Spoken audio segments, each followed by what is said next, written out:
Hi everyone, this is Dr. Shilpa Menon.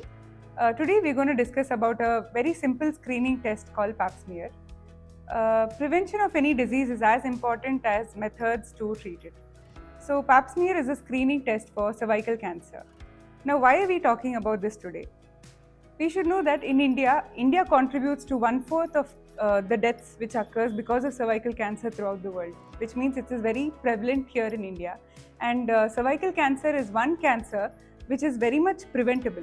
So we all should know that how cervical cancer is spread.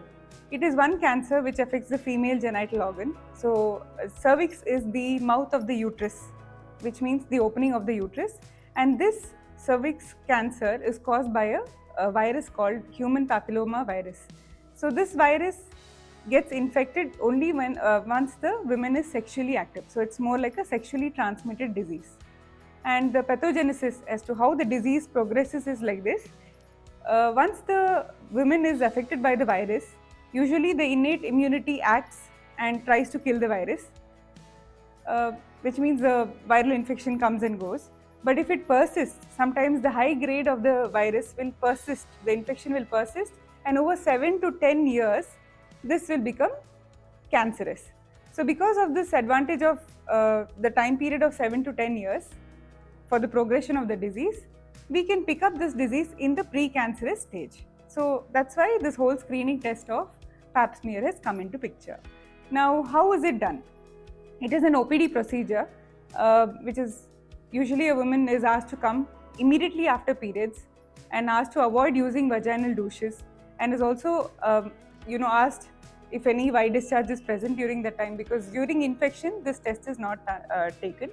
And also we avoid abstinence, like we ask the patient to not have any sexual intercourse for the past 48 hours if she is scheduled to go in for a Pap smear test.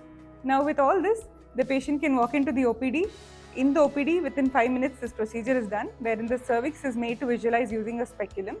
Once the cervix is noted, using a spatula, is something like a earbud, a smear is taken from the cervix, and that is sent into a cytological media, and the pathologist will visualize it under microscope, and the report is generated. Who should go for the test? So the age limit is 21 years to 65 years. Any woman who is sexually active, usually after 21 years of age, up to 65 years of age, we ask women to get it tested. How frequently? Every 3 years. Once the report is negative, we ask the woman to do it every 3 years. If she wants to do it once in 5 years, we ask the patient to go in for a co-testing. That is Pap smear along with HPV DNA test. And if this co-test is negative, she can go in for this test every 5 years, that is co-testing every 5 years. Now what happens, how is the report generated? If the report is normal, like the woman can go in for a routine checkup, like how we check sugar every year, this test can be done every 3 years if it's Pap alone, or 5 years co-testing can be done. If the test is abnormal, your gynecologist will inform you, and based on the low grade or high grade of the disease form of the report, they will ask you to go in for a colposcopic evaluation or a colposcopic biopsy of the cervix. After this, mind you, if the report is showing abnormal, we have a lot of modalities of treatment at this level, because cancer cervix full blown is when there is a growth of the cervix. But when there is any abnormality detected in Pap smear, it means that it is very much treatable at this condition, because we still have maybe around 6 to 7 years for this condition to progress into cancer. Out there, all women, especially, please tell your women friends, relatives, aunties, daughters, everyone who are sexually active to go in for this Pap smear test and not delay, because always prevention is better than cure. And the cost of this test is around 1,200 rupees, and the report will be generated in 2 to 3 days. So please don't wait. Please come forward and get the Pap test done. Thank you.